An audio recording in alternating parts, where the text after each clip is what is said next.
Okay, good morning everybody. Welcome to our December board meeting.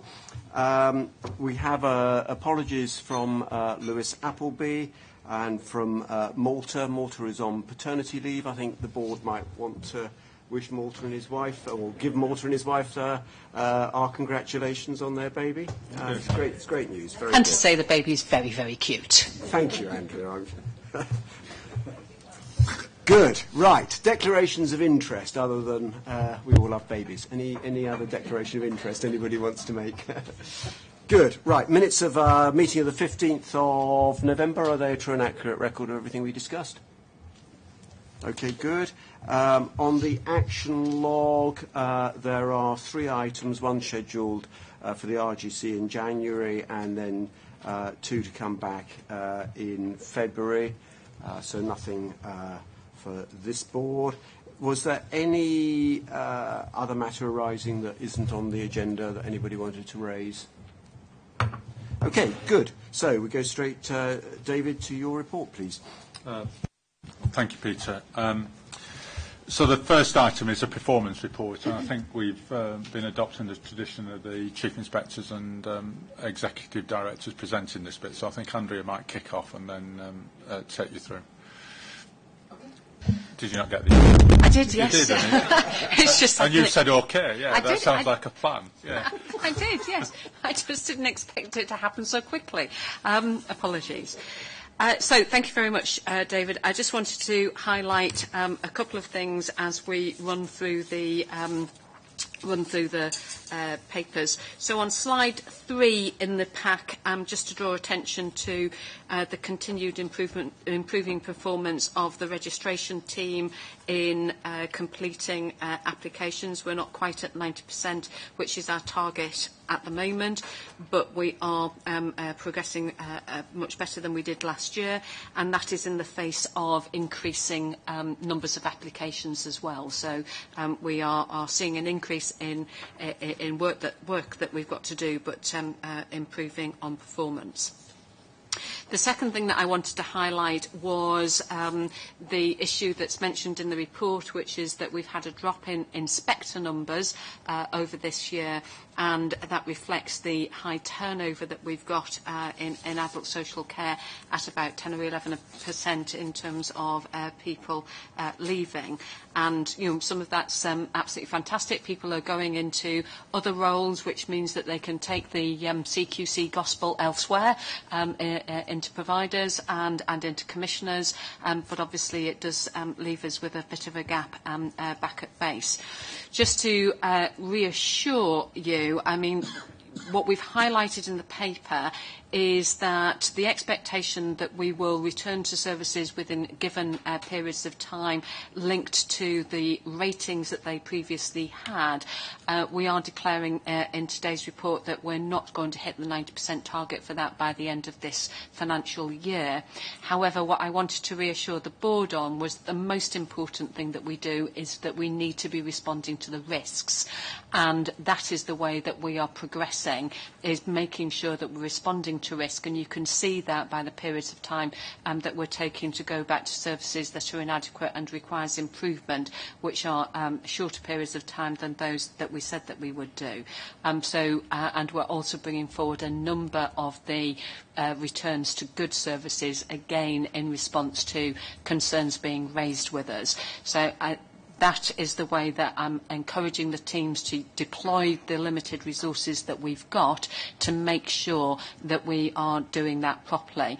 And the reason why the inspection productivity dips is because if we've got fewer inspectors, the monitoring that we have to do of the entire portfolio obviously needs to continue. So there are fewer people looking at the numbers of inquiries and notifications, safeguarding alerts and concerns, and those numbers are increasing as well. So balancing between inspection activity and monitoring activity is something that we're trying to do throughout. And then finally, I just wanted to draw attention that despite the fact that we've got all of those pressures, the performance on publishing reports, we're continuing to creep ever closer to the 90% key performance indicator target and are hitting 86% at the moment. It's something that we continue to monitor because it's obviously very important that once we've completed an inspection, we are able to share both the detail, we will have given initial feedback to providers, but the detail of the feedback to providers, but also to put that publicly on the website so it's available for people, and we know how important it is to people that they have access to our reports, particularly in adult social care, because they're using that to inform their decisions around choices of either care homes or domiciliary care services. So those were the things that I wanted to highlight. Thanks, Andrew. Shall we sort of take any comments or questions on each bit as we go, rather than wait till the end? Does anybody want to raise anything on what Andrew's just reported? Yeah, sorry, Robert. A question about something, one of the graphs about the volume of inquiries about unregistered providers, and I wonder whether that doesn't look, in the scale of things, perhaps a big number of inquiries, but I wondered what that represented by way of underlying work, and also for confirmation that when we do work on unregistered providers, presumably the cost of that has to be borne by the fees paid by the registered providers. Is that right? And I wondered whether there was any reflection on either of those 2 points. On the point about the impact on workload, what we agreed at the last meeting was that we'd bring back a bit more detail in the third quarter report, which the board will get, I think, in February. But just to give you a brief indication, it is actually quite a considerable piece of work, and there are increasing numbers of referrals being made to us. The team need to assess whether there is indeed a regulated activity that is being delivered. Sometimes things are reported to us and actually it's not a regulated activity, but we need to assure ourselves that that's the case. In some circumstances, it then progresses in terms of us encouraging people to go through the application, and that's all fine, and we get them into the process. But in other circumstances, people are willfully avoiding regulation, and we do take action against them as a consequence of that. And clearly, enforcement action is on a civil basis is quite time-consuming as well. So there is a significant amount of work that's involved in that, and we are looking at how we can improve the information about that as we're going on. Yes, we've kind of created the team so that we can cover the costs, or we've got the capacity to do that, and that will have an impact on costs. I mean, I wouldn't be able to say exactly how much that is, Robert, I'm very sorry, but yes, it is something that we've got to take into account and make sure that we have got sufficient resources to be able to do that. It is, I think, important for those providers who are registered with us that we do this aspect of our work properly, for two reasons. One, so that there's a level playing field. You know, you don't have one set of providers going off and delivering regulated activities without regulation, and therefore escaping that purview. But secondly, if they are then in doing that providing services that are inappropriate or lead to significant concerns, then, you know, as ever, that brings down the reputation of all of the other services. And this, of course, is across not just adult social care, but primary medical services and the services that Ted's team regulates too. So we need to make sure that we are picking these up, and that for everybody, providers, but most importantly the public, we are identifying them and addressing the problems. Thanks, Andrea. David, where do you want to go next? Ted? Thank you, Peter. As of now, we've inspected 36 trusts under the next phase methodology. You'll remember this started in August of this year. We started rolling it out, and we've now been on site in 36 trusts. That's about 15% of the total. So we've started this off at quite a fast pace. As you'll know, we are planning in the long term to get through all 230 odd trusts in a year in terms of an annual cycle. We're not quite at that speed yet, but we are actually starting off at quite a rapid pace. And so I'm impressed by the work that the teams have been putting in, and that's reflected in the productivity data, which you'll see has jumped dramatically. And I think that, to some extent, is an artifact of the fact that we've now started next phase inspections. They've been going pretty well, but there are some issues around adapting to the new system, particularly around writing reports and organising the logistics to make sure we have everyone there on the right day. So I'm sure there's more work we need to do in developing them, but I want to pay tribute to the frontline staff who've been implementing them. I think they've been doing a great job so far. And at the same time, we've been completing our inspections of independent healthcare. As you'll see, we've now completed the whole of the dialysis units. That's been completed. And by the end of March, we will have completed refractive eye services and independent ambulance services. And that is on track to complete on time. At the same time, we've been working on some of the outstanding issues, such as report timeliness, which still remains an issue for us, although with the next phase, we are monitoring the report timeliness much more closely. And I'm anticipating that the situation will improve dramatically as we are now publishing next phase reports. So that's something that will come through over the next few months. We still do need to focus on the delivery of the independent healthcare reports on time, and we're doing work on that to improve the timeliness of that as well. So again, the average length of time for reports being published behind the scenes is falling. It will have an impact on the KPIs, I hope, early in the new year in terms of reporting back to the board. That's all I want to say at the moment, Peter. Thank you, Ted. Any questions or comments for Ted? Okay, Steve? Chairman, thank you. I welcome the opportunity to talk, actually. We welcome the opportunity we've given you, Steve. Of course, because much of what we do is not in the KPIs. So, of course, we're on time, on schedule for the regulation of online providers. Our health and justice work comes later in the private board. The local system review work is on time, going well, and there's an article published on the interim report, which came out this morning and is in the HSJ. And our defence contract is on time and being renewed. So these are all good news areas. Our inspection timeliness, which has been a major issue over the last few years, has improved dramatically, so that our average days to publication now stands at 31 days for October, and it'll be 33 in November, which is a vast improvement, given that we spend so much time looking at lean management systems and shortening the reports. And as the next phase comes in, that should maintain that performance. Of course, some of the issues in how we report on timeliness are affected by a few reports which might be delayed for a long time because of enforcement and other activities. And we've just discovered that, looking in more detail, that as we move forward, we'll be doing some desk-based reviews rather than fully inspecting going into some locations. And we need to look at how they're recorded in the performance mechanism, because they're not recorded at all at the moment, but they come out very quickly.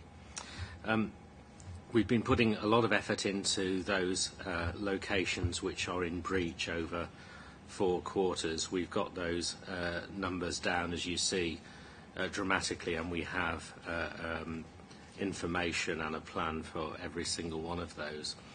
But one of the areas I've been focusing on in the last month is safeguarding. Unlike in adult social care, we have a small number of alerts and concerns, and I was concerned that we had 12 which were outside the KPI, so we looked at those in detail. In fact, they were all within the KPI, but unfortunately they weren't recorded correctly on our system. It's our fault.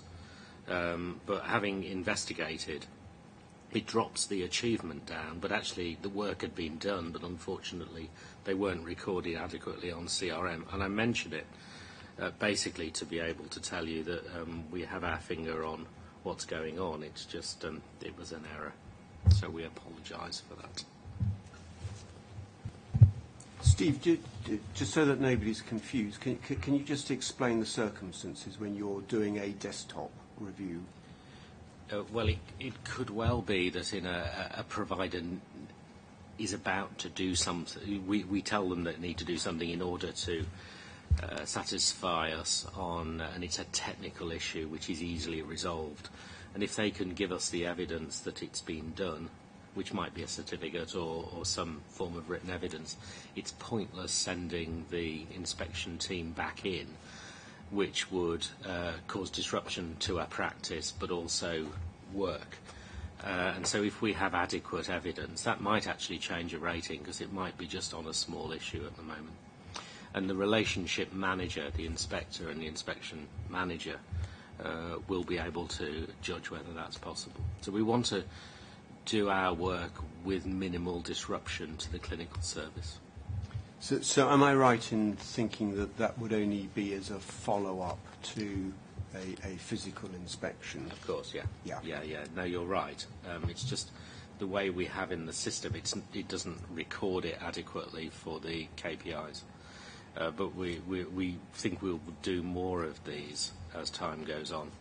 It's about monitor rather than the inspect itself, and then it's the definition of what inspection is, and we can do that when we've got more information, and it's just a much better way of doing things for some practices. Absolutely agree. So I just wanted to be clear that this wasn't replacing the on-the-ground inspections. No, okay. Good question. Perfect. Thank you. David, back to you. Kate. Oh, sorry, Kate. Yeah. Beg your pardon, Kate. No. Thank you. Just a brief update on the finance. To October, we were 5.2 million underspent, with a forecast of 10 million underspent for the end of the year. We have under-recovered on income due to changes in the market environment. That'll be about 2 million, so we're forecasting a net underspend of around 8 million. The majority of the underspend, about 80%, is actually on pay. And I think it's important to say people directorates are thinking about how they can work with the teams to make sure that we're more up to full establishment, so that we can monitor workload and make sure that we do use our pay budget appropriately. Capital expenditure has been low year to date, but we are seeing it begin to pick up now as we've got a little bit more movement in the digital programme. Thanks. Okay, any questions? Good. Sorry, Andrea? Yeah? Could I just say on the recruitment side of things, one of the conversations that we've had with the People Directorate is about having an always-on recruitment, so that, for example, given that the level of turnover in adult social care, we're probably recruiting even a steady state, 70 inspectors a year. So making sure that we can do that on a continuous basis is what Ruth Bailey and her colleagues are looking at, which is incredibly helpful and really, really supportive. Good. Thank you. David. Thank you, Peter. So the rest of this report is really an update on things that we've published or events that have taken place. So we've published jointly with HMI Probation a report on psychoactive substances in communities and in the probation service. Recently, Ted's touched on the updated inspection programme, and I think the first report on that was published in respect of Taunton and Somerset. I was down with the South West inspection team, and they were pleased and proud that they'd got that out the door, and as evidence of the new reports, the new inspection programme in place. I think Ted published quite an important piece of work on behalf of the organisation, writing to all NHS trusts in relation to radiology backlogs and some of the issues there, which is generated by the findings of an inspection down in Portsmouth. And but again, is this contribution to how do we encourage improvement and how do we disseminate those findings quickly so we can avoid those occurrences repeating themselves. Babylon Healthcare Service, this is the situation where Babylon applied to court to prevent the publication of one of our inspection reports. They required anonymity in their proceedings and then applied for judicial review. What paragraph 5 of this report is just setting out those issues. as this report was published and went into the public domain, there were still developments ongoing. So if I just invite Rebecca, Peter, just to give us the update in relation to this case.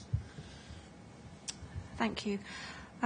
So as the report sets out, what happened was that we had judgment on the 8th of December in relation to the application for an injunction to prevent publication and also for permission to apply for judicial review. At that time, the court dealt with the issue of the injunction, and that was lifted along with the anonymity so that we published our report on the 8th of December. And I think it may be worth just drawing out that in publishing that report, we made no change to the substance of our inspection findings or judgments. At the same time, the judge also granted permission to Babylon to proceed with their application for judicial review, but on limited grounds. And at the conclusion of that hearing, the judge did comment that he hoped that the case would not in fact proceed further. And since then I'm pleased to say that Babylon have withdrawn their application, which brings those legal proceedings to a conclusion.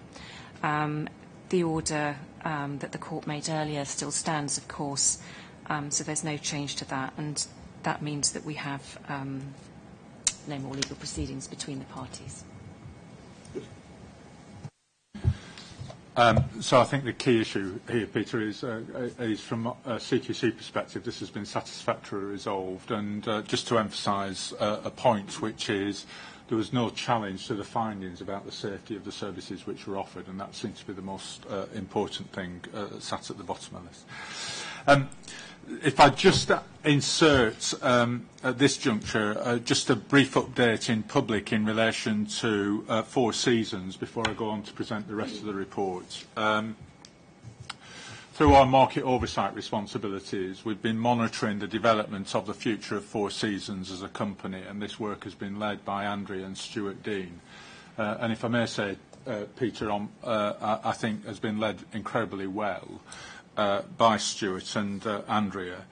The issue here is Four Seasons was unable to pay its debts as of last week, and therefore there was an issue about the future stability of this company. What has happened last week was that a standstill agreement has been reached between H1 that hold the debt and Four Seasons, which allows further detailed planning to go ahead to ensure the future of both the organisation and the services which are in place. I think the important issue here is that the standstill agreement buys some time to allow the future ownership of the company to be determined, and that's what will take place over this next period. That standstill agreement will last into next year and into the spring of next year. There could be other developments, but actually this allows for the important conversations to take place, and through our market oversight function we'll continue to monitor and have oversight of this work. So there's been a lot in both the social policy and political press, but an awful lot in the financial press about how this has operated as well. Andrea has made public comment on behalf of the organisation about the importance of continuity of service to the people using Four Seasons services, and of course that remains our responsibility. But I think this is an important piece of work that we've taken forward. But I emphasise our role here is not to step in and intervene, but to have a monitoring and oversight of this work. David, sorry, can I just interrupt to add my thanks to Stuart and Andrea. And Andrea, your reward for having done such a great job is I'll give you the opportunity just to correct a couple of things the Chief Executive said. For the record. Yes, just for the record. It was payment of the interest on the debt, and not the debt itself, and it's H2, Capital's partners, not H1. Apologies. Chief Exec. But anyway, there we go. You just halved H2 to H1. That was all. It's called teamwork, David. Okay. All right. And let's press on before we open my inadequacies up to everybody. Competition and Markets Authority study. Again, I just want to place on the record that what I think is an excellent report has now been put into the public domain, and the next steps are for the government to respond to this. I think they've got 90 days from publication, so this will see them responding in February of next year. The Department of Health have announced an inquiry into the malpractice of Ian Patterson, who was a surgeon who was operating and has recently been convicted as a consequence of the harm that was caused. And the Right Reverend Graham James, the Bishop of Norwich, has been commissioned to lead that inquiry into what happened there. When this was announced, it was a comprehensive and focused inquiry, but one of the issues that the Bishop will consider as part of the inquiry is whether we have enough powers in relation to our oversight of independent healthcare, and which is one of the reasons for mentioning it here. We've also published over the past few days the consultation document on the use of resources, which takes this on to the next stage, and made satisfactory progress with NHS improvement in relation to the development of that work. Again, some of the publications that have come out had developed this piece of work on best practice from clinical leaders in emergency departments, which was really the outcome of a workshop earlier this year, where some of the clinicians that worked in the emergency departments, which from our inspections were seen to be performing at a good level, what was the learning that we could take out of that, and then share that and disseminate that, very much with the view that other trusts might take on some of the good practice that was demonstrated there. And then lastly, Peter, is the just to refer to the National Audit Office Action Plan. This is attached to this report. The National Audit Office undertook their work earlier this year. They published a report in October. The Public Accounts Committee hearing was last week, where I, along with Chris Wormold, gave evidence as the two accounting officers. The National Audit Office made 5 recommendations in their report, and the action plan attached to this is the action plan that we'd put in place to pick up on the recommendations and take that forward. So I think I'm asking the board if you could just note the action plan, and we'll bring updates on the progress against that action plan to the Audit and Corporate Governance Committee to ensure that there is some non-executive oversight of the development of that work. I would like to first question I was asked, what was the improvement that the NAO flagged in their report? As the first question I was asked at the Public Accounts Committee, and my response was it was just the sheer hard work of all the staff that worked in the organisation, 3,000 staff, and I think we can go into a lot of detail about technical changes we've made. But I do want to pay tribute to the staff of the organisation just for the energy and effort that has gone into securing that improvement. I do believe it is down to a team effort and not what individuals or smaller groups have done, but the collective effort right across the organisation. I think it's cause for recognition, I think, Peter. I mean, I very much agree with that, David, and I think having seen many NAO reports, I think we can be quite pleased with the report, and having witnessed some PAC hearings that have been pretty hostile, I think you can be quite pleased with the hearing that you had. So I think it's a real reflection on everybody from you, your leadership and the hard work of the staff. So I think it's a good position to be in. David, there's a lot in your report as always. Does anybody want to raise anything? Robert? I've a question about rising out of the publication of the best practice from the emergency services. I was attended a couple of meetings with our inspectors and led by Dr. Premachandran, which resulted in this paper being produced. And I have to say I was very impressed by the work of that team in the way that they took the evidence from outstanding trusts or outstanding trusts in this area and put together some really quite practical suggestions about how others could improve their work. And I will have to see how it's received in the wider world, but I would have thought it's an incredibly useful piece of work. And I just wondered, arising out of that, and perhaps the question for Ted, whether we could replicate that model of support to the registered providers in other areas. As the board will know, A&E services throughout the country are working under enormous pressure at the moment, and that's exacerbated by winter infections. Talking to A&E services over the last 2 or 3 weeks, they say the pressure is building up. And in advance of that, we wanted to stress the importance of focusing on patient safety and, if you like, giving the organisations the confidence to focus on what we thought was really important for patient safety. And the guidance we put out comes from clinicians working at the front line in A&Es that are already delivering really good care despite the pressures, and we wanted to share that across the system. The feedback we've had so far has been very positive from the clinical community, and I hope it is going to make a real difference going into this winter. We are going to use that in other services as well. A&E was our first, but we've already had a workshop on maternity services where we brought together 70 staff from the Good and Outstanding Maternity Services. This was only last week. And we went through similar issues with them. How do they ensure safety in maternity services? And we will bring that together towards some similar guidance early in the new year. And we will then extend it into other areas. I think it is really powerful to use our good and outstanding services, if you like, to share good practice with the rest. And that's what we're trying to do. And I think, David, I'm right in saying that there are quite a number of publications in the pipeline to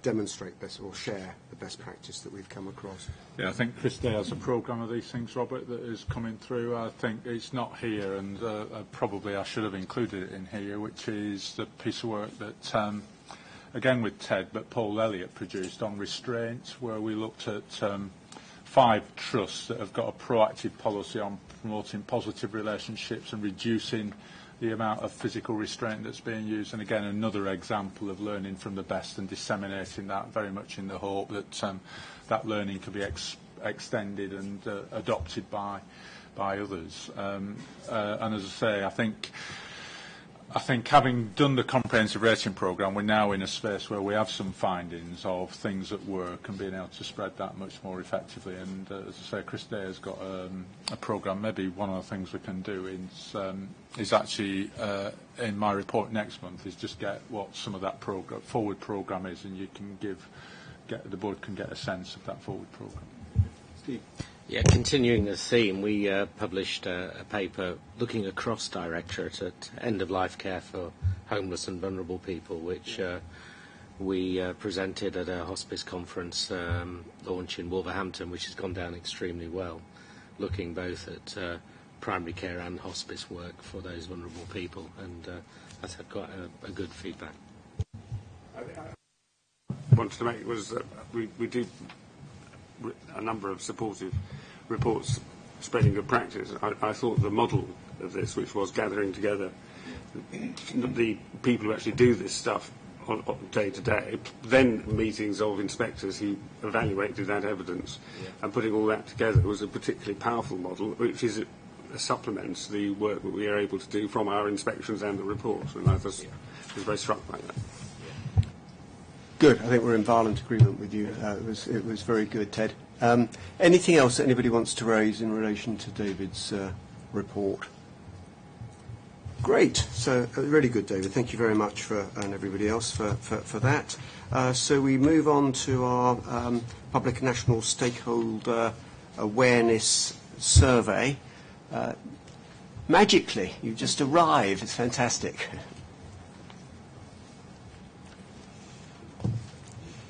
So I don't know whether David, is anybody going to introduce this, or Jill, are you going straight in? You're going to go straight in, Jill. I'll go straight in, but I'll introduce Holly Daniels just in case colleagues don't know her. She's Public Engagement Manager in the Public Engagement team, and her team carried out the survey. Great. You're welcome, both. So this paper provides an update on our progress in two key areas of the public engagement strategy. It's the public awareness survey and the results of the stakeholder sentiment survey that we've also carried out. We've put more focus on these two areas in the last couple of years, and I think the results show that we've made good progress. Although we're not complacent, I think they do show good progress. I'll just point out a couple of things in the paper that I think it's worth highlighting.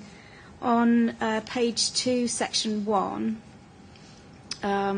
we first measured public awareness in 2012, and we started to increase our work in this area really in 2014. And you can see that public awareness has grown from 22% in 2012 to the 65% result we've got this year. So I think we're performing well against similar organisations in our area. We're not quite at Ofsted levels, but which was our ambition, but we're aiming for that, and I'm sure we'll get there.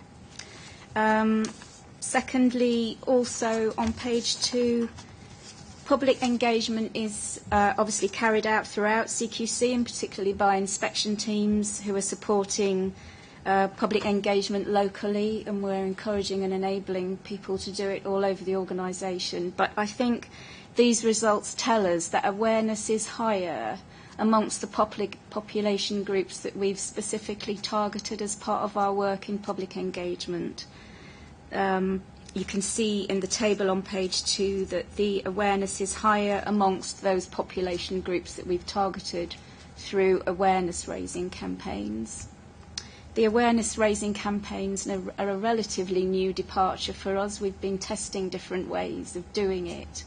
And what we've found is that what really works is a combination of creating engaging content for people who've never heard of CQC and need to know about our inspection reports, that they can tell us about their concerns, and that there are standards of care that they should expect. So creating engaging content around those topics and then promoting it through digital channels and through partnership working with the voluntary sector. The combination of those three things really works well and is relatively low cost compared to some of the spending by our partners who have run public awareness campaigns in other areas such as NHS blood and transplant. There's a potential to spend millions in this area, but we're not doing that. We're spending relatively small amounts of money and I think having a considerable impact. We realise there's more work to do.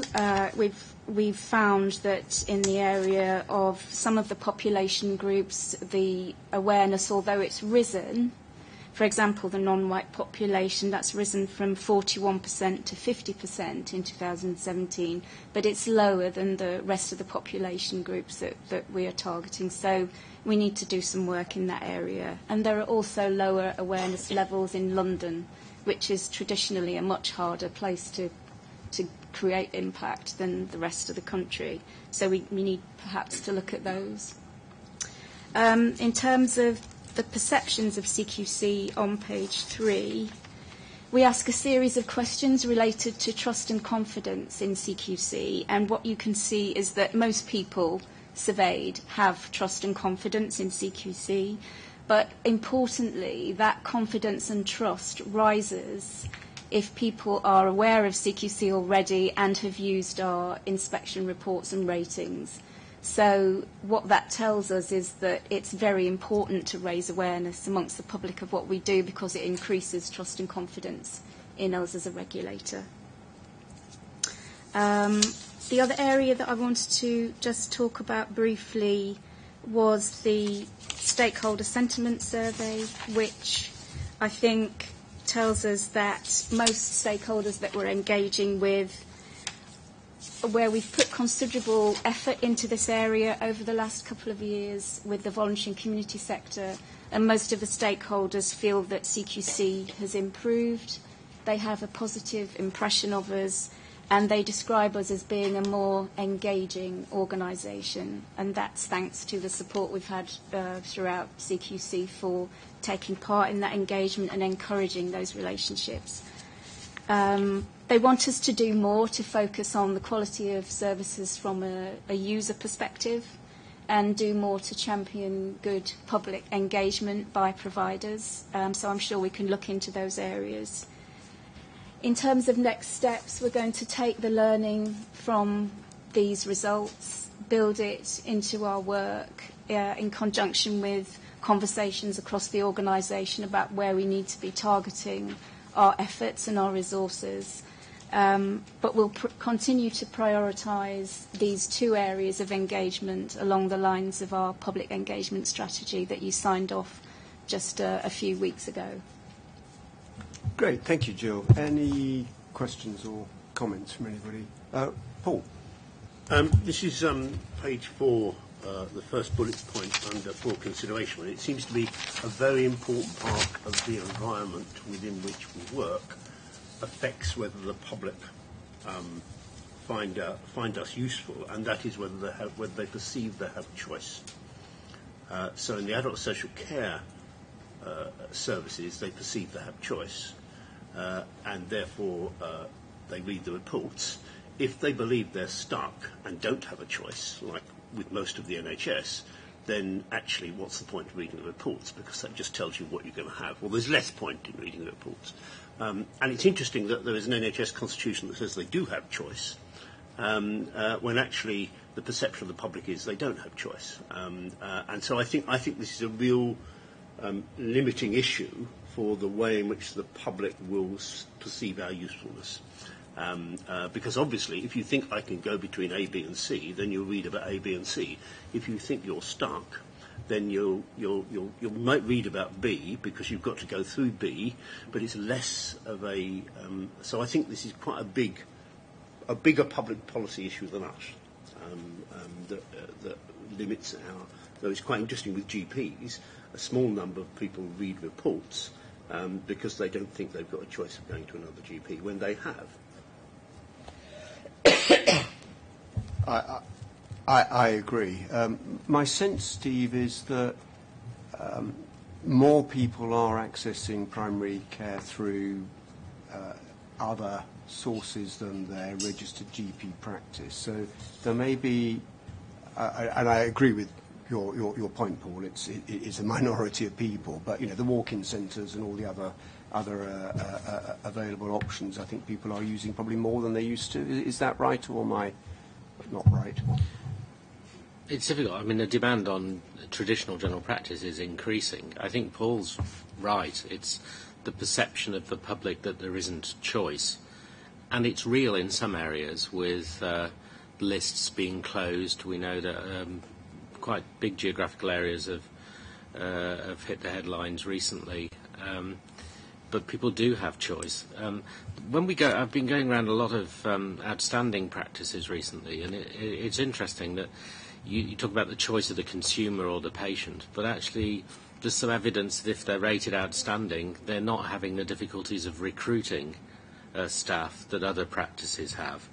And certainly when I was in Dudley recently, and I've just come down from Liverpool, people, doctors, nurses, will seek out the better rated practices now where they've got choice. So it's not just choice of consumer, but a choice of employee as well, where it might be helpful.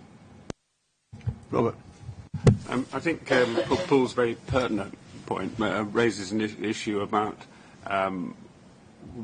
how we should consider the public purpose of the reports that we do. In the hospital sector, insofar, or the primary care sector, where there may be less or no choice, perhaps we ought to consider a little more what we expect the public to do with our reports, and whether they should be fashioned in that way.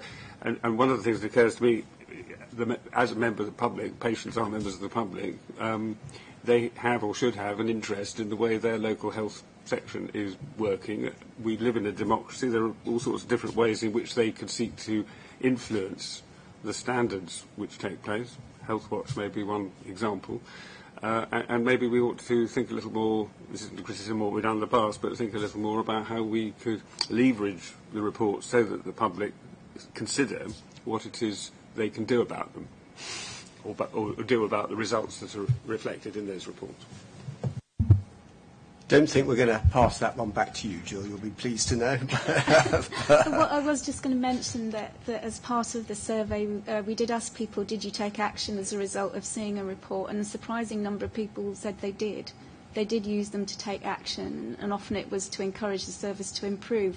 We need to look into that a bit more to see exactly what people meant. Dora. I just wanted to check the building of a responsive website. That's part of our digital plans, I believe. So that I don't know the timing of that, but that should be coming out.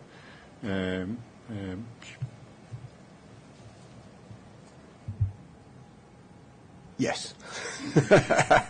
I mean, I think I was going to say that the work you've done is not a sort of vanity project for us. It really is important for all users, and to Steve's point, staff in the services, that they understand the importance of our inspections and ratings, have confidence in them, know where to find them, and all of that requires they actually know of us. So this is important, I think, and I thought it was a very good piece of work. So thank you both very much indeed for doing it. And with that, I think I just wish you both a happy Christmas. Thank you. Thanks. Thank you. Okay, so shall we move on then to another really important piece of work? I don't know whether there's a team of people outside. Presumably there is. Naomi's going to rush and open the door and tell them to join us.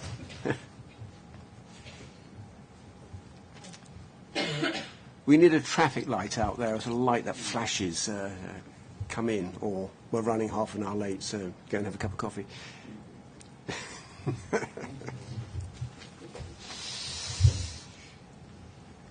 Excellent, welcome. I think that the work you've been doing on the local systems review is just really, really good, and I wanted to spend some time this morning just understanding, I know it's only an interim report, but understanding what you've done and what you've found.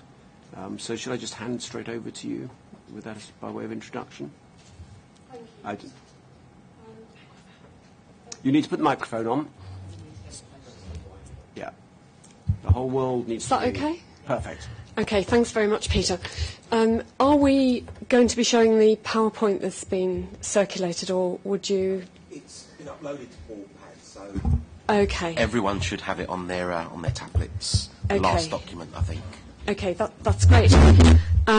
So, thanks, Peter. We've circulated a short PowerPoint, just giving some of the key messages, and I think we've got about 40 minutes on the agenda. So, I introduce myself and my colleague. So, my name is Alison Holborn. I'm the SRO for this piece of work. I'm one of the DCIs at CQC, and my colleague Rich.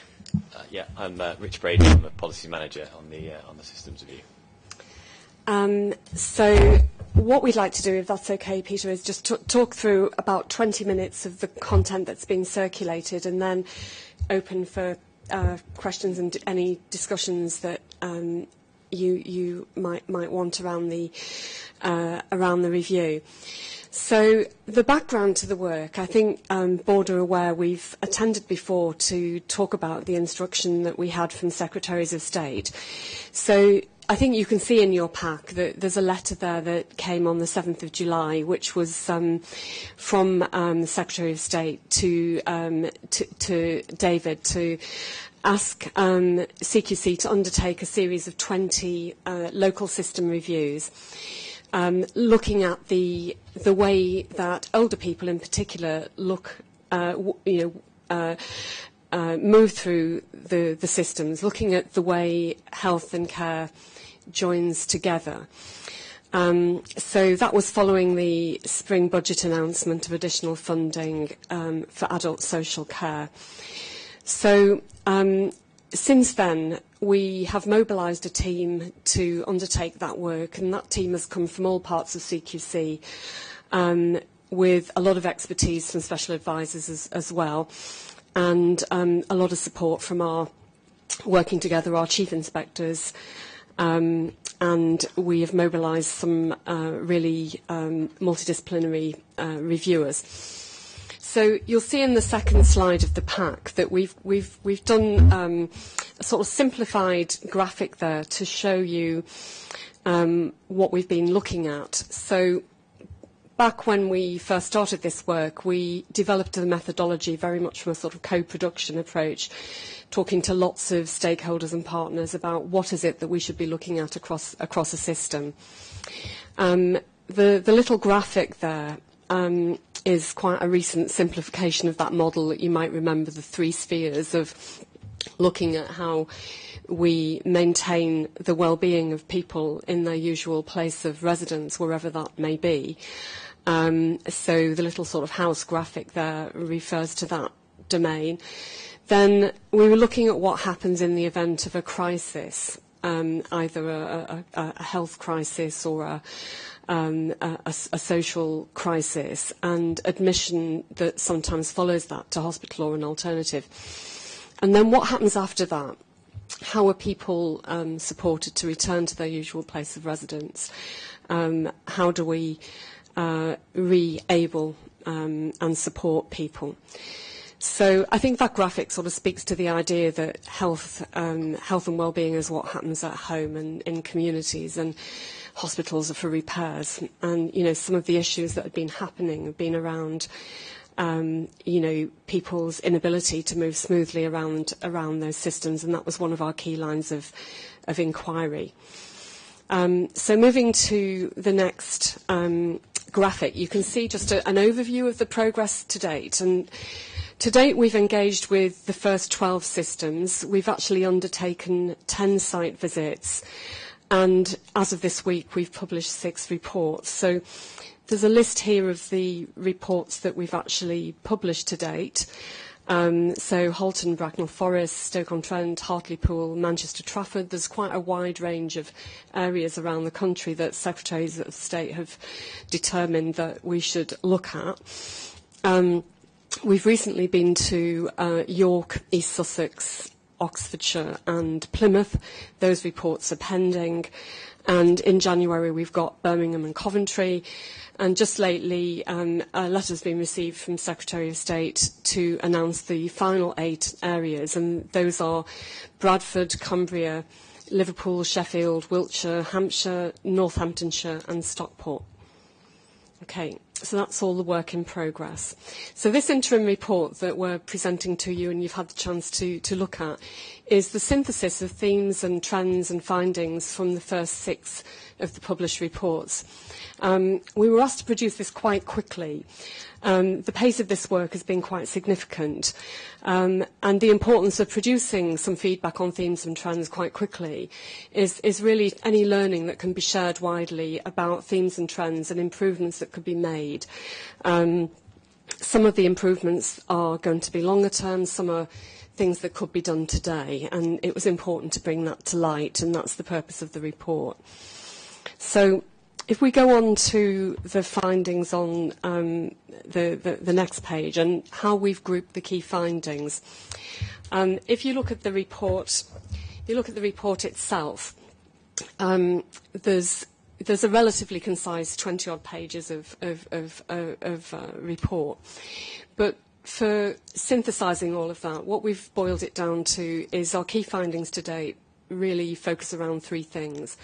The first is the whole question of how system working happens or doesn't happen.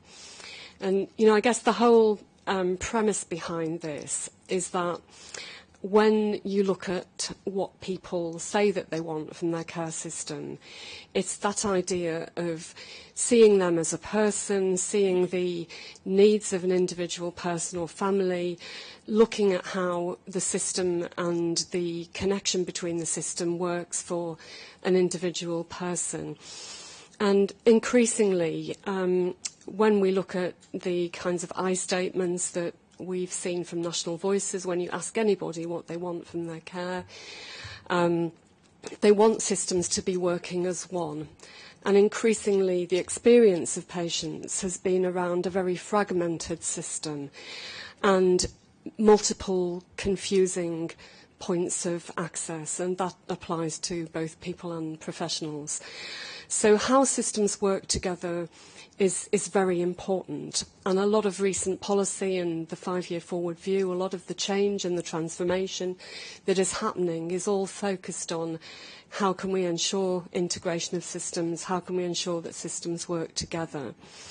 So that first symbol, the cluster of things we found around that seems to be very important, and we found lots of things around this. The data that we've collated even over this period of time is very significant and complex to pull together, but that seems to be a very important theme as the first theme there.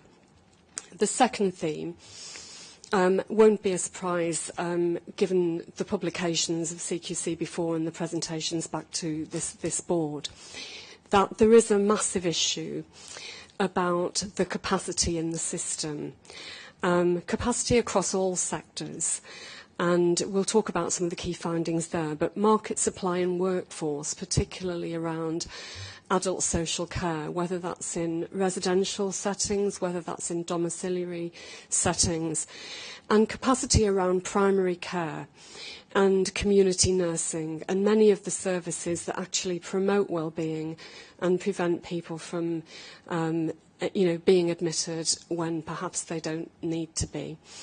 So we found a whole bundle of issues around that theme. And then finally, a key finding for us was moving beyond looking purely at delayed transfers of care. Moving beyond just looking at one part of the system to looking at all parts of the system. So we'll talk a little bit more about that. So those are the three symbols of what we are focusing on in the key findings.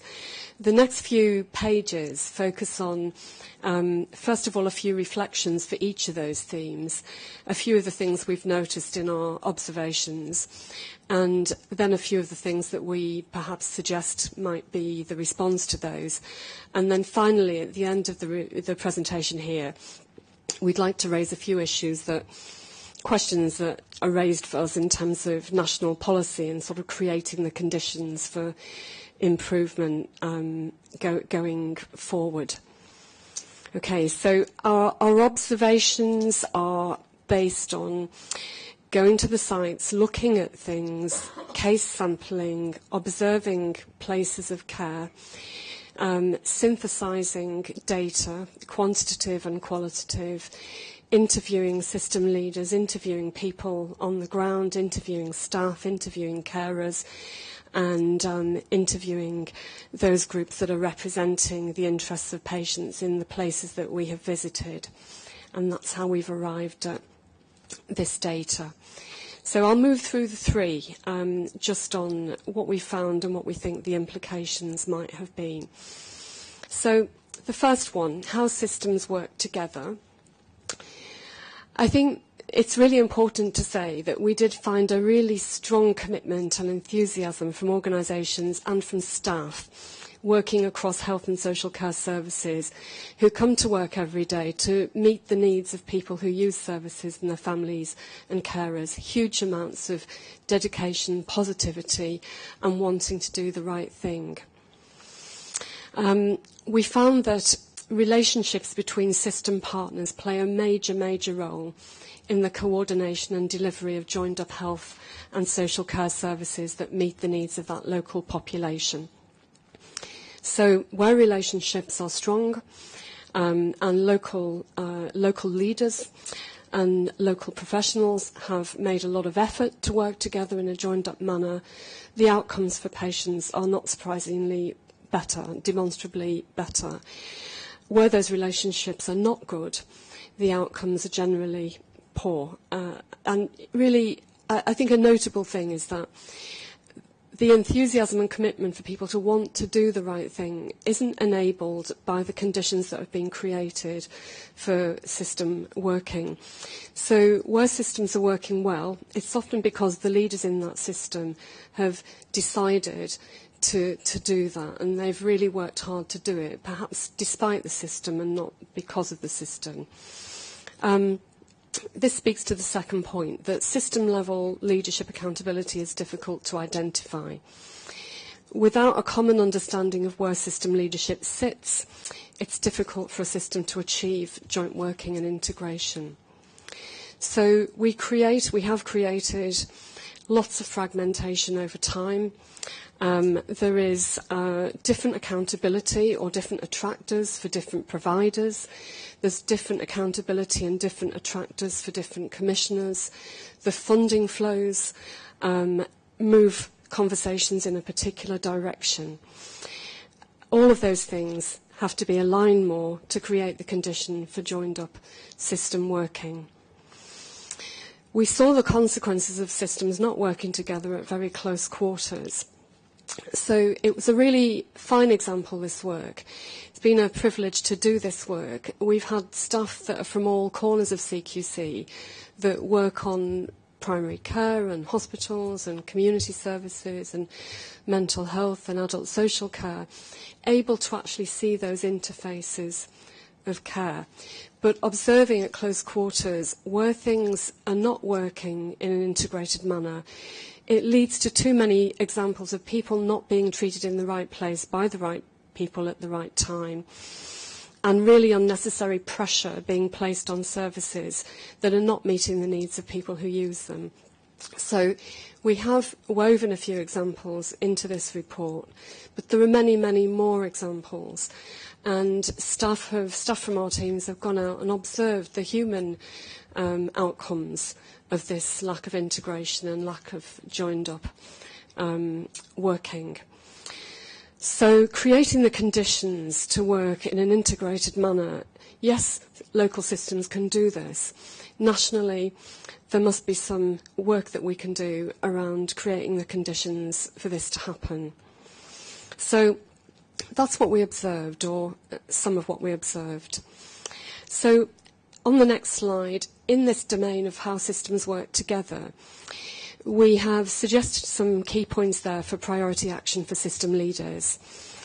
Locally, people can work to ensure there is a shared vision and a system-wide strategy developed and agreed by system leaders, that they communicate widely, that they understand it, everybody understands it, the workforce understand it. Something that you can explain, to people in the street, to people, families and carers.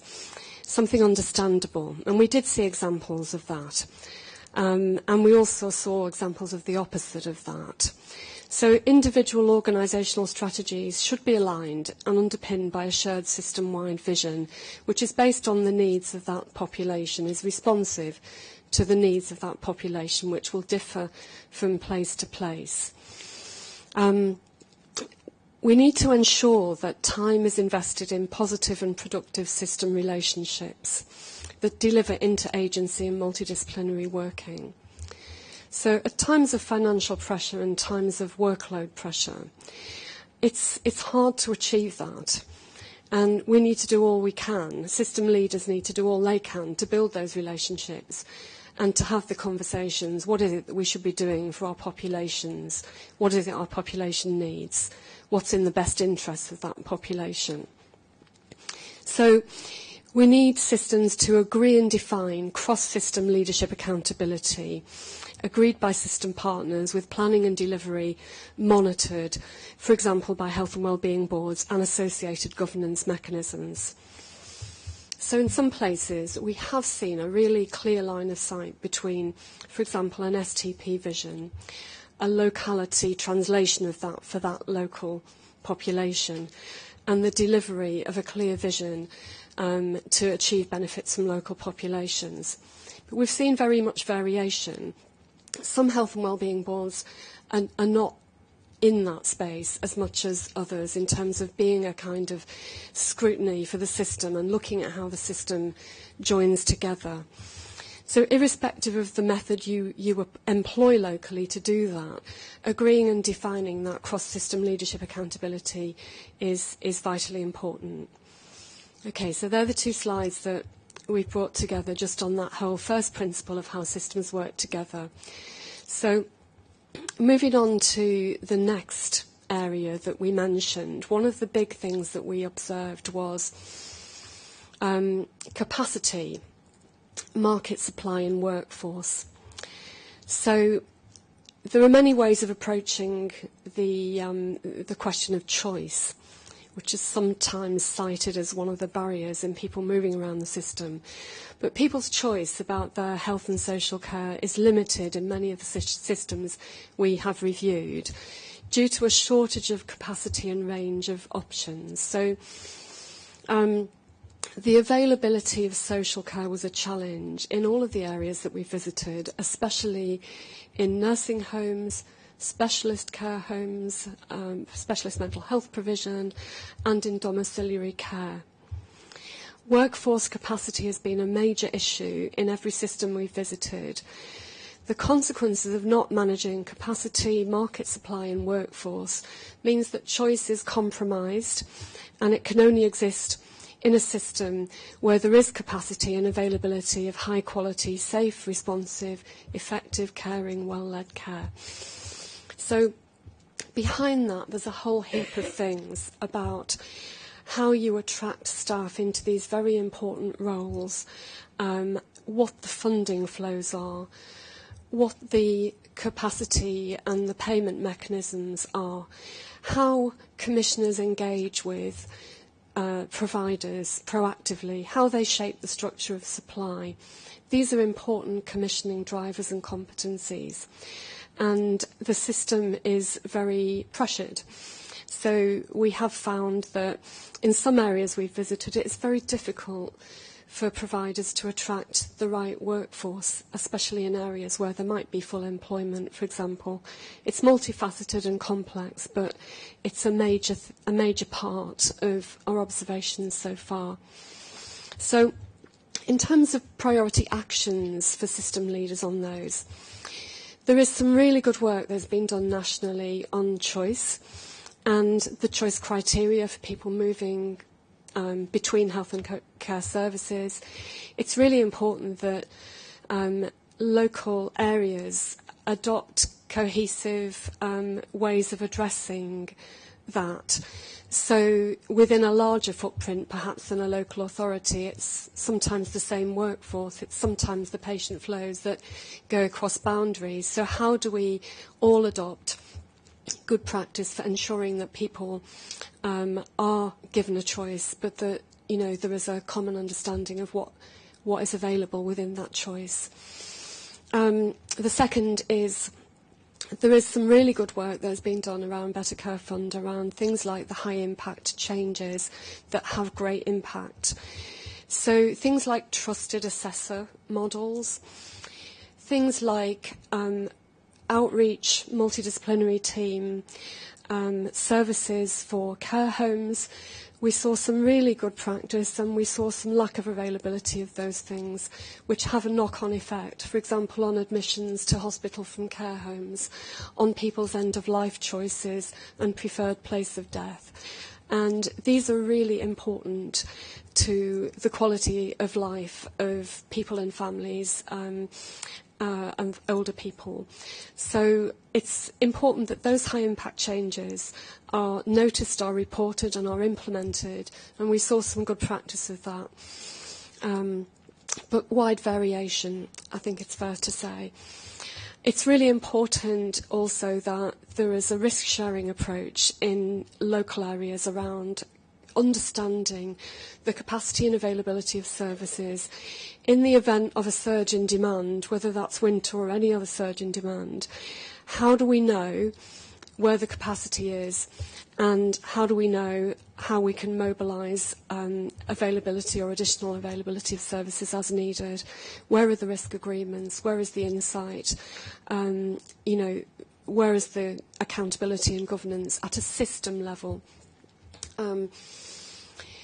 Often, when there are issues, the default is that the action goes back to individual providers.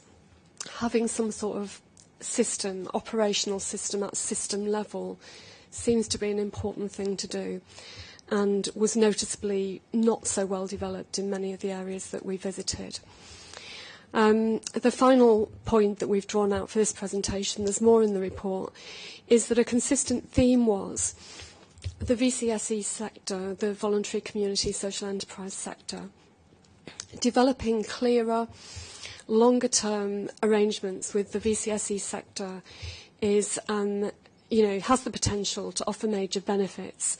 The sector is underutilised and often has very short-term contracts, high levels of uncertainty, and yet are delivering some amazing work out there. So, for example, looking at social prescribing, a lot of the reasons for people with frailty and long-term conditions ending up in the wrong place of care is because there is insufficient support and mobilisation of community resources. And we saw many examples of the VCSE sector in that space delivering high impact, high productivity, return on investment for small amounts of money, and yet often that work was jeopardised by short-term, one-year contracts, shorter contracts, lack of a long-term engagement with that sector, and that came out from every system that we've actually visited. We saw, for example, in one area, a one-year contract where voluntary sector had a hospital-to-home service with every patient at discharge, everybody who wanted to go home, with somebody with them to get some shopping, to settle them in at home. That was there for them, and it was just it was really valued and appreciated by the people that received that service. So finally, of our 3 points, and there's more in the published report, we felt it was important to say that there's more to look at. In looking at systems, it's really important that we look at systems and we start developing system thinking, system awareness, and understanding that health and care services have high levels of interconnection. What we do, one part of the system impacts on the other part of the system. We don't always behave as if that's true. So we need to look at the intersection of lots of things in a system and not just on a single indicator. One of the things that our analyst team did for this piece of work, which has had huge positive feedback, was that they produced with publicly available data a data pack for each of the areas. And early on, when we went into some of the early areas, the feedback was this is actually really useful. And some areas had never actually sat down and looked at that intersecting information and had a conversation about it. So we've done that more widely. The analyst team have done that more widely to make that available to more systems, just as a conversation point, to look at the question of what is it we should be looking at if we're looking at the health and effectiveness of a system. So we have seen examples of where, for example, a focus on delayed transfers of care or DTOC has improved the speed at which people are moving between services because people focus on it, they look at it, they're measured by it, they're judged by it. However, sometimes this can divert attention from other important issues, such as the bit about keeping people well and initiatives to help stop people reaching crisis point, to help to proactively support people in their well-being, in communities, in families, in their own homes, and addressing capacity issues across primary and social care. Primary care, social care capacity, VCSE capacity are all really important in the health of communities, people, and their well-being. So I guess the message we would share in this first iteration is that focusing just on DTOC in isolation won't resolve the problems that local systems are facing. A system that has established joined-up processes to identify and support people to stay safe and well in their usual place of residence through effective public health prevention approaches and implementation of all sorts of initiatives to avoid unnecessary secondary care admissions appears to be more likely to manage the pressures well. So it felt important to say that, because sometimes just focusing on one thing works at the detriment of focusing on all things and doing all the things necessary to make improvement. So in that final point, I guess our areas for system leaders for priority action is to ensure timely access to data. To help the improvement agenda, we've produced some examples of these to make available to all local systems in England, to promote a conversation about understanding the needs of your population. We saw some JSNAs, Joint Strategic Needs Assessment, that were very current and very pertinent to the action that we could see happening. We saw very out-of-date data and out-of-date public health focus as well, and lack of joined-up focus on the needs of individual populations. So there is a whole heap of national guidance and support available to local systems to address delayed transfers of care. So things like that guidance, the high-impact changes, all of that is readily available for people to look at.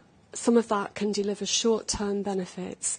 A lot of the relational working is going to take, the culture change, the shift in focus is going to take a longer time to achieve, and we did see transformational processes in place, recognising this and the move towards some longer-term contracts, for example. So I'm galloping through a lot here, Chair. I'm sorry, there's an awful lot here to cover. But we move to the next piece in summation, really, that I guess what we need to say, and we have said in this publication, is we've published this early stage. We're reporting at an early stage of the review programme. We've only published reviews in 6 of the systems, but common themes are emerging that we believe should be addressed at a national level. And we've been asked to report at this stage with any themes and trends that might be useful.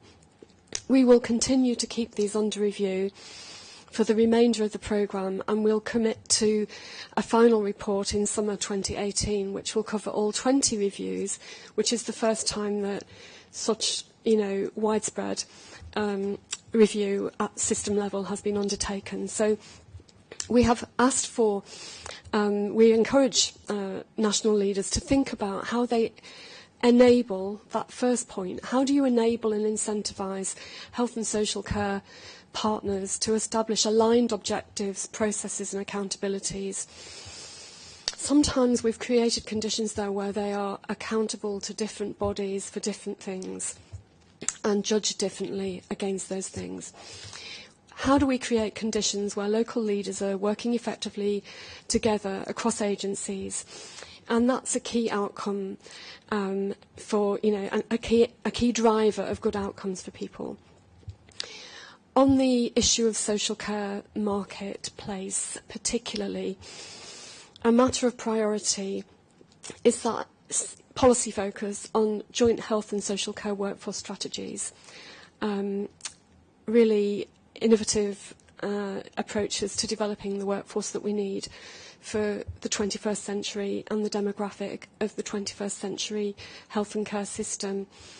So we'll continue to look at all of those domains, the maintenance of well-being, what happens in a crisis, what happens in return and step down in the remainder of the reviews. We have 8 more places to review now, which I've mentioned at the beginning of the presentation, and we'll be undertaking those for the next few months before the next report.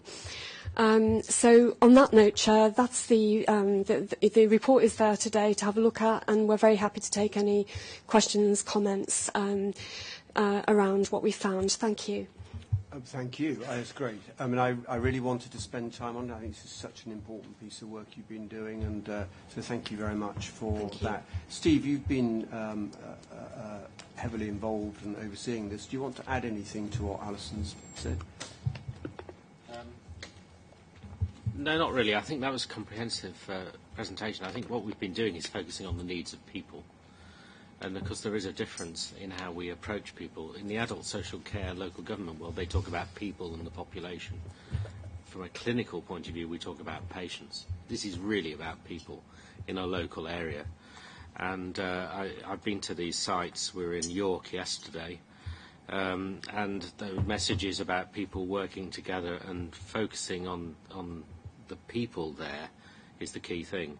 We've found some really good practice, and we've found some not so good practice, and I think by the time we've got our final report in the late spring, summer next year, there'll be a comprehensive list of activities, but there are some important emerging findings, and Alison's covered them, so I think the report's there. Thanks. Good. Any questions or comments? Jane?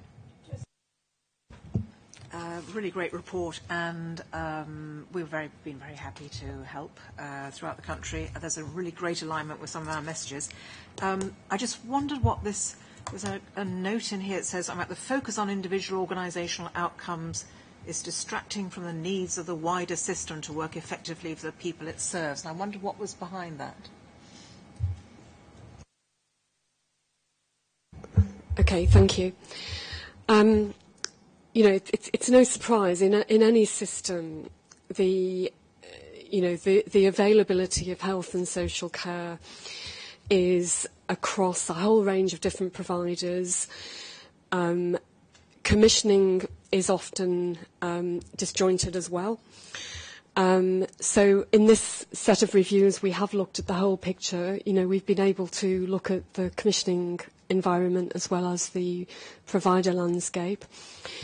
And you have a whole heap of different regulatory frameworks, different commissioners for different providers, requiring them to respond and report with different data for different things. I guess a simple example was in a foundation trust in a hospital. That foundation trust might be held to account by different regulatory bodies. It might have a board of trustees. It might have a whole heap of drivers, and I would call them attractors to deal with. The provider of social care in the same patch and the provider of primary care and the provider of community services might be responding to a different commissioning framework and a different set of regulation, and they may or may not be working in the same direction. If the attractor was, what is the need of this population? What are we all doing to address that need? If people were judged on those sorts of things as opposed to what they actually are judged on, it might move things in a sort of similar direction. But, it's a matter of fact. I think that we all different providers are working to different sets of attractors. If we were able to align those attractors, I think it might work in the interest of the community's needs. Paul? And to put that a bit more sharply, Thank you.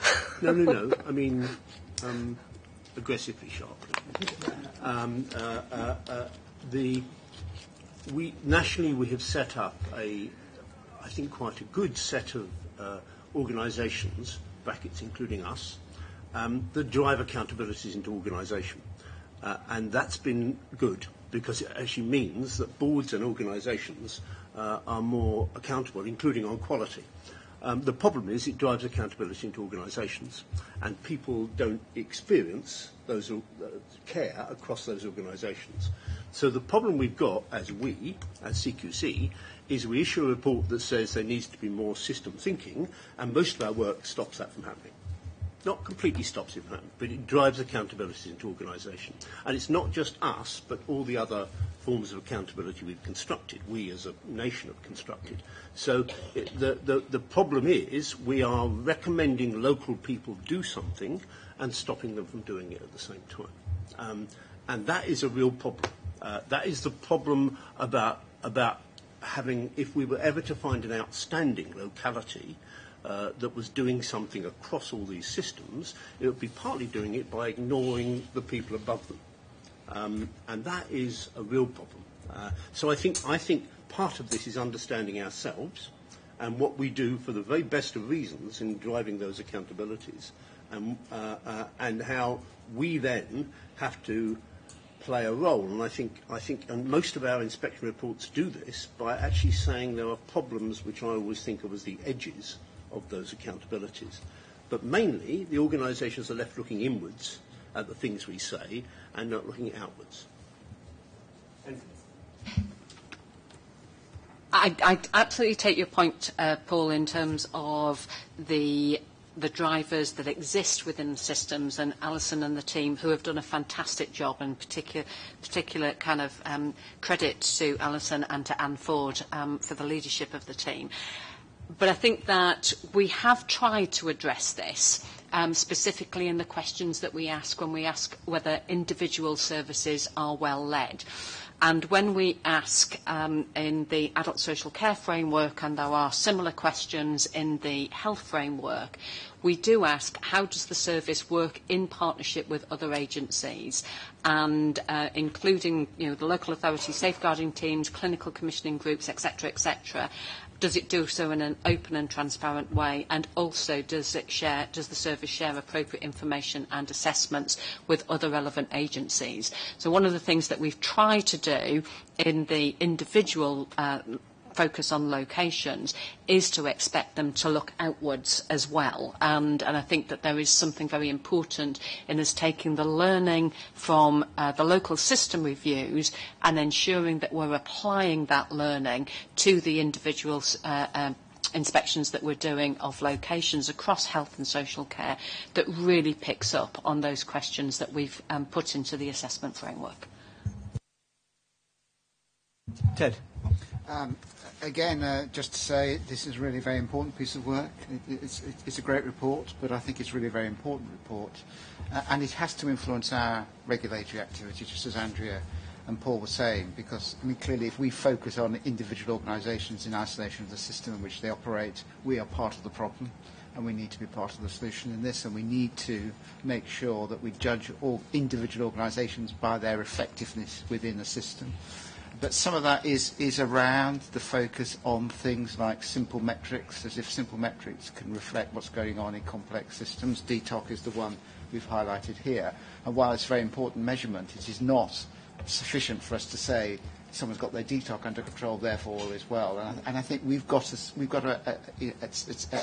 at national level, start thinking beyond these simple metrics and actually look at the complexities of how systems work together. And all these systems we looked at are different, and they're all complex, and they have no easy analysis and no easy solutions. And we've got to be part of actually helping people deal with complexities. For instance, one point that you're making about capacity within the system, well, actually, at the moment, the systems are so inefficient in the way they look after people and so disjointed that we're not making best use of our current capacity. So I think we have no idea about whether we need more capacity or whether actually the capacity is there. We just need to use it better. And I think that's an open question until we get it right. But, that's part of the complexity here. Thank you. Steve. Thank you. So I'll agree. So I chair the summits and go around these sites. And I'm an eternal optimist anyway. But there are short-term issues. Some of the sites have addressed those short-term issues by the time we've gone in there because the data is lagging behind. So, for example, if you go down to Bracknell Forest, where we've got one of our best hospitals, Frimley Park, their data showed a deterioration because they were recommissioning their domiciliary care service. And for a period of time, their figures worsened. They've sorted that now, or are sorting it, and their figures are now better. when we look at Manchester, Trafford, and we're going to Stockport next year, I'm really optimistic about what they're doing jointly in Manchester, working together across health and social care.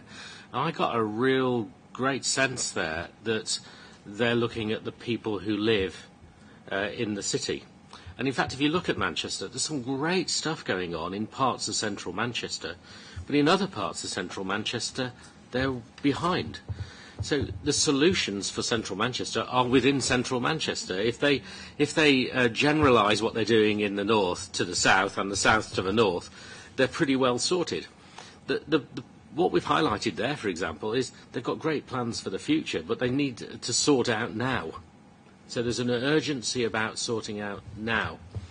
In other areas, their plans for what we're calling the market of adult social care, of which Andrew is the expert and I'm a novice, I think I understand it much more, I'm learning such a lot, is the balance between keeping people at home, if it's their home, or their home which is a care home or nursing home. Well, let's say their home. If you can invest in social care, domiciliary care, primary care and community care, then you can keep people at home and prevent them going into hospital. And once they're in hospital, you can get them out quicker. Now, some of the areas, they're looking in quite an adventurous way, which I would support, about extra care and support. But that might be 2 or 3 years away. There is a problem now that needs to be addressed. So what we've been doing is learning, listening, and reflecting back to people that when they come together, most of the areas actually have got the solutions within themselves. Of course, Sky is helping them with some of the development work, but I think this is the most interesting piece of work I've been involved in since I've been in CQC, and it will set the tone for CQC and as we work as a group for the future going forward. So I think it's worth spending time on, and I think the team are brilliant. Oh, sorry, yes, go for it. Hi, just to build on Steve's point, and what Alison's been talking about as well, is within all of the areas there is a strong, passionate and commitment set of people and organisations that are working towards trying to achieve integration. And integration is a word that's used, and collaborative working is absolutely pushed through every single system. But it is the framework in which they are in that makes it so difficult. And so I don't think we've been to a single system really where there isn't that focus or need or recognition that integration and coordination, collaborative working is not a priority. But the conditions in which they are doing this is a struggle. Now, to build on Steve's point, actually, within one of the areas that we've been to, and it's not included within this report, but we looked at what their plans were for the future, and they had to, in line with the objectives and the key indicators of which they needed to achieve by the end of the year, they needed to reduce their budget and their spending on social care. Now, what they did is they were planning to take money out of preventative approaches, which was actually stopping people from getting to crisis point and getting into hospital. Now, it's that kind of attractor, is the word that Alison used, and one Anne's a big fan of as well, that is preventing people, preventing systems from putting money into the right particular areas. So that where we've seen really good system level working is that focus on prevention, actually stopping people getting to that point of crisis, and that's what we want to encourage, I think, within the other systems. So, Jura, and then we'll finish. No, it's a great report, first of all. But the only bit that wasn't brought out for me was if you look at the retail industry, they don't allow the individual retail organisations to sort out our logistics. They bring in expertise that understand logistics. I wonder if there's something that the capabilities just aren't in the systems to do something that's very complex. And is there missing skills that are desperately needed to help the systems work together? Right. Yeah, I think it's a really good point, because we've well, I'm saying the country, we have conditions where people are working to particular set of drivers or attractors fostered in a local individual organisation, and that's what they're judged on. often. We don't have a lot of people who understand the dynamics of logistics and working across the system or pay attention to it. And I think that's a lesson for us as much as it is for every other part of the health and care system and for policy. We know that the operation of health and social care services, it's a highly interconnected set of systems, complex adaptive system, and that we need to behave as if it is if we want to affect long-term change. So there are some short-term wins, but the big change is, as you say, bringing in knowledge, skills, expertise on whether you call it logistics or exactly that idea that if I go to a bank in Plymouth, I'm going to get the same service as I get in Preston, hopefully. And actually, how do we actually connect and join the dots relevant to that system population? So I do think there's something about skills, and I would say that it was really interesting. We've had staff from all parts of CQC involved in this work. We've had external special advisors as well. All of them have said at the end of each review what a fulfilling experience it's been to do this, to actually have the privilege of looking at a system from all sides and being able to really visibly see this is not just, I can see why there's that problem over there around adult social care. It's because of, these aspects or these funding flows or this or that. And I think there is a strong case for what you say, that we and all parts of the system need to have that capability and the people that recognise those aspects in the mix. Steve, last word. Sorry, I'll be brief as usual. It's not just about capability, and I think the question's a really good one. It's about knowledge. I think there's a real problem in how people are brought up in the health and the social care systems. In health, where I come from, and especially in hospitals, the awareness of people, not patients, about populations rather than individuals, about people as humans rather than the heart, the lung, the brain, is missing. And I think in adult social care, there's also not quite the knowledge about how health works. And in between it is the public's health. And what I've been noticing is, in some areas, the knowledge and the different funding flows, that it's actually about facilitating a conversation and then upskilling and getting the knowledge in so that they can have a discussion about people. And there is something we've got to learn in health and social care about the training of individuals as they come through, the training of managers, the experience of working across health and social care. And just the governance structures. For me, the health and wellbeing boards are really, really important. We found in some areas they're just not effective at all. And in other areas, they're just reorganising. You then add a layer of STPs on top of it, of which some of these local authorities are tiny compared with the STP. There's another set of capabilities and skills to try and foster those relationships.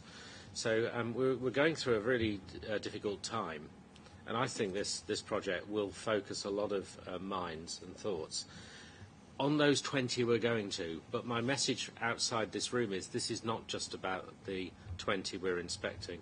This is about all of the local authority areas. It's about all of the health areas and how we can bring these together. If people think this is just about the 20 worst areas, then it's not. This is about Health and Social Care for England PLC. So, really great piece of work. Thank you both for presenting it. Thanks to Anne and to everybody else and the teams that have got us to this point. I'm not going to summarise all you've been saying, all of the discussion. The only thing I would say is that, slightly in response to your point, Paul, I do think it's incumbent on us to make sure in our work, where we can, we both highlight those organisations which are trying to work outside their boundary, but also highlight those that have just put a fortress around what they do. However good it is that what they're doing inside the fortress, it's a fortress, and they need to be. And so that is something that I think we CQC can do. With that, thank you Thank both. you, Peter. Thank you both very much again. Is there any other business that the board wishes to raise? In which case, sorry, if you want to stay and have some lunch with us, please do. But we've got members of the public who want to ask some questions, and we've got about 3 minutes, so we need to move quickly. So, Robin, I think you got in first. So do you want to go over there and briefly as you can ask your question, and we will as briefly as we can answer it. Thank you, Chair. Robin Pike, Health Watch Hertfordshire. This is a question about primary medical services, an inspection of the new models of care. And in my part of Hertfordshire, the formation of federations which will deliver, I think, the requirement that there is extended access to general practice to 50% of the population from March next year and 100% for March 2019. These federations are formed from a company of different practices, and there are different models for this, I believe, but they will deliver 6:30 to 8 in the evening in the weekday, and weekend availability access. How is it going to be possible to inspect those services, and as well as some of the internet services that are being provided, particularly in London? Okay. Well, thank you, Robin. My conflict of interest is I co-wrote the original paper on federations in 2006, which wasn't well received at the time, but seems to be what's happening now, which is really good. I'm spending a lot of time going around not just new federations, but larger providers of primary care by scale, and the new emerging accountable care systems. And as you quite rightly said, the word federation means something different to many different ones. One of the new at-scale provider groups in Birmingham, down the road from where I live and spend a lot of time, has been rated outstanding of 14 plus practices at scale. And so we're already doing this work. But as you quite rightly said, things are getting more complex. At Peter's Old Hospital in Yeovil, there's 12, 14 GP surgeries as part of the hospital now. Wolverhampton by New Year will be similar. Northumbria, there are complex organisations. So what we're doing is we're piloting, looking at not just inspection, but how we register and monitor these organisations across the country. Testing will go on until the spring, summer of next year, and will probably continue as a rolling basis as these evolve. And we're going to publish some guidance on this, but that will again evolve. Regarding online, we will publish our final report in the spring because we've completed the first round of inspections of online providers, and we've reported to the board in the interim. Good, thank you. All right, thank you, Robin. David, do you want quickly to raise a question?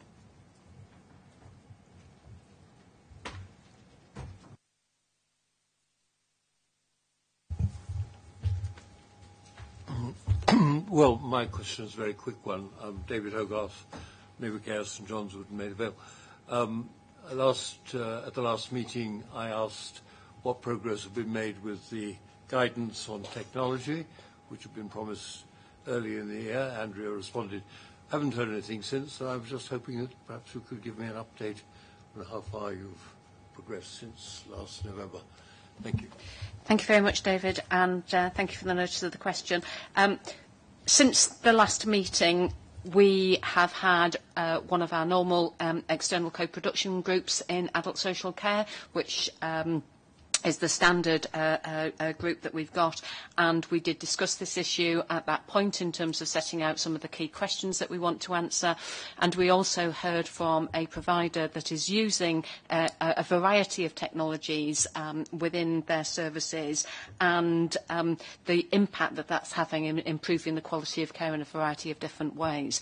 So that has helped to shape the question that we're asking and how we want to take this piece of work forward, both looking at the information that we provided for providers of services and also the information that we provided for the public 3 years ago. Our plan is to have a further round table, and you recall we did that in the first instance when we did this over 3 years ago, and we expect that to be held in February. There are a number of people, including your good self, that are on the invite list, and we will make sure that you are aware of that when that's happening. And I would hope to be bringing something back to the board in March. Perfect. Thank you. Does anybody else... yes, go on.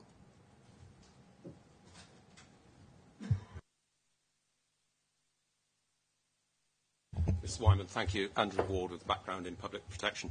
After the October meeting, when I wasn't able to ask a question, I wrote to you with 5 questions related to 2 areas. One was concerning governance and conduct at Royal Wolverhampton NHS Foundation Trust, concerning the Chief Executive, and the other was to do with Virgin Care Services and their contract in Bath. You very kindly considered my response, and a few weeks later you wrote a very comprehensive reply, 2 pages. Thank you very much. Lots of useful information in there about how you were going to use the information that I sent to you. And the information I sent wasn't new information. It was me asking 5 questions on information that was already in the public domain. And you explained various CQC processes. I suppose my question is, and I'm not trying to shoot the messenger because you will have had input from the organisation in formulating this response, not one of my 5 questions was answered. And I'd just like to understand, was that because the organisation was unable to, unwilling to, or both? Thank you. So, Andrew, it would have been more helpful if you'd given notice of the question. And the reason that I asked people to give notice of the question is so we can be prepared. I'm very sorry, and don't be offended. I don't remember what the 5 questions were. I remember you writing, and I remember that, but in detail. So I really can't give you chapter and verse now. No, I'm not. And I'll do it separately. But we weren't... and it's not our policy to avoid answering difficult questions. If we can't answer a question for a legal or other reason, I would have said so. So my reply was, I suspect, was intended to cover your 5 questions. It may not have done so specifically, but I'm really sorry, I don't remember. But I'll come back to you separately on that. Thank you very much. Okay, thank you. Anybody else for anything? In which case, thank you all very much for coming, and happy Christmas to everybody.